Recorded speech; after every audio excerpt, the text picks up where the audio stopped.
What's going on, people? It's your boy Mo, aka the Hoop Genius, and today we're talking about the best pie off the bench, the best player impact estimate. Here we've got Chris Humphries at number 5, whose marriage to Kim Kardashian didn't last very long, but his impact off the bench did. If you don't know what PIE is, if you don't know what we're referring to with the player impact estimate, go to the Viziball YouTube channel, because one of the first videos we made was explaining this. You can see Chris Humphries here, very underrated, a very efficient role player, would come in, he could often get you 10 points and 10 rebounds in a game. He had that mid-range jumper, he could score in and around the bucket, he could play a little bit of defense too. He came over to the Celtics, and of course that trade for Kevin Garnett and Paul Pierce.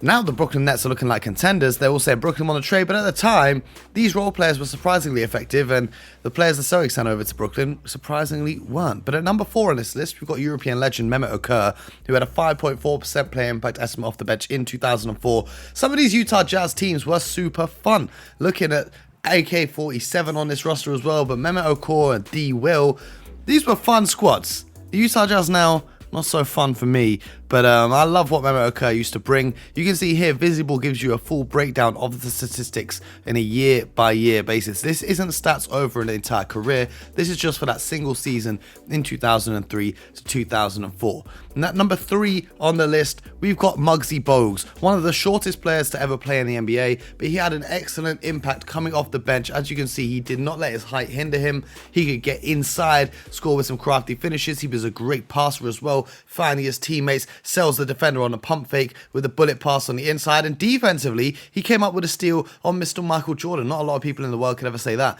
So Muggsy Bogues, you can see his impact coming in off the bench, being an impact player, being that energy spark, being that sixth man type role to come in and energize his squad, to give them a little boost when they needed it. And you could just see the way that he played, the creativity in which he played, and it looks like a boy amongst giants out there. Truly amazing to see the talent of Mr. Muggsy Bogues getting it done on both ends of the court. At number 2, we've got the Moose, Greg Monroe, 5.6% PIE off the bench in 2017-2018.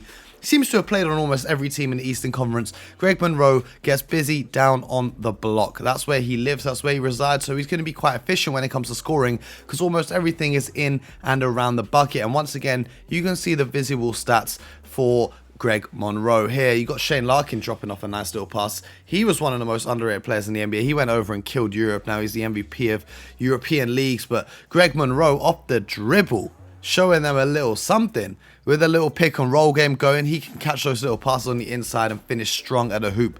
Really and truly, no one's trying to stop him when he's getting on the inside. He's got great moves of up and unders and pump fakes. But at number 1, we've got the Timelord. You thought Greg Monroe was good? The Timelord is even better. He's got 5.9% play impact estimate, and this was just last season, 2020 to 2021. The Timelord is a 7-footer that can catch lobs no matter how high you throw them. He can also offensively rebound, defensively rebound, and he's a very underrated passer as well. So you can see the Timelord is known for swatting shots and getting rebounds, but you can see here, straight up off his feet, clean swat, and gets the pass, gets the Celtics going off in transition. He's going to be a huge player for them this season.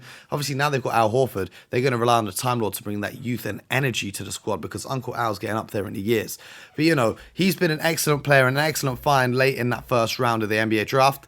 Subscribe, comment, and like for more.